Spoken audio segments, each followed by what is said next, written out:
ألم يأن للذين آمنوا أن تخشع قلوبهم لذكر الله وما نزل من الحق ولا يكونوا كالذين أوتوا الكتاب من قبل فطال عليهم الأمد فقست قلوبهم وكثير منهم فاسقون۔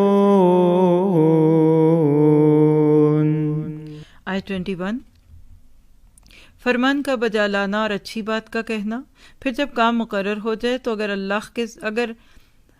اللہ کے ساتھ سچے رہیں تو ان کے لیے بہتری ہے، اور تم سے یہ بھی بعید نہیں کہ اگر تم کو حکومت مل جائے تو تم زمین میں فساد برپا کر دو اور رشتے ناطے توڑ ڈالو۔ یہ وہی لوگ ہیں جن پر اللہ کی پھٹکار ہے اور جن کی سماعت اور آنکھوں کی روشنی چھین لی ہے۔ اللہ ہمیں ایسے برے انجام سے بچا دے۔ کیا پتہ چلا کہ ایک طرف تو سچے مومنوں کی خطائیں بخشی جاتی ہیں اور دوسری طرف منافقوں کی بزدلی کی وجہ سے ان کو ادھر ہی چھوڑ دیا جاتا ہے۔ مدینہ منورہ آنے کے بعد مسلمانوں کو اللہ کی طرف سے سورۃ حج کی آیت 39 میں جنگ کی پہلی دفعہ اجازت ملی تھی۔ تو آپ نے جب مشرکین مکہ سے جنگ کی تیاریاں شروع کی تو منافقین کو بڑا ہی برا لگا، تو وہ مطالبے کرنے لگے جو ابھی ہم پڑھ کر آئے ہیں۔ وقت نہیں ہے زیادہ بات کرنے کا، لیکن ان ساری آیتوں کو ٹیکسٹ میں پڑھنے کے لیے ہمیں مزید وقت کی ضرورت ہے۔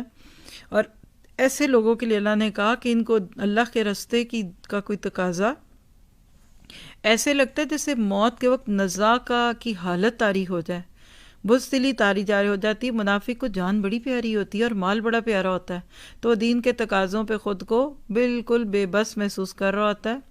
اس کے برعکس تربیت یافتہ لوگوں کی حکومت سے خیر پھیلتی ہے۔ آیت 22-23 میں آپ دیکھ چکے ہیں۔ منافقین کی خواہش کیا ہوتی تھی کہ بغیر جنگ اور آزمائش کے مراحل سے گزرے کامیابی حاصل ہو جائے اور اقتدار ملے۔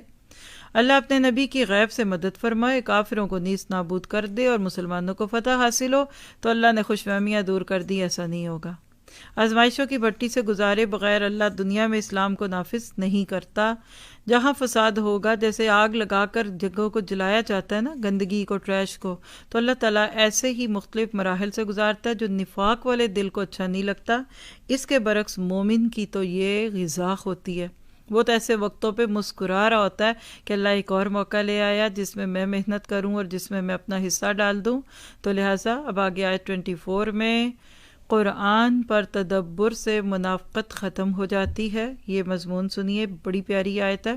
افلا یتدبرون القرآن ام علی قلوب اقفالها، کیا یہ قرآن پاک پر غور و فکر نہیں کرتے یا ان کے دلوں پر تالے لگ گئے ہیں؟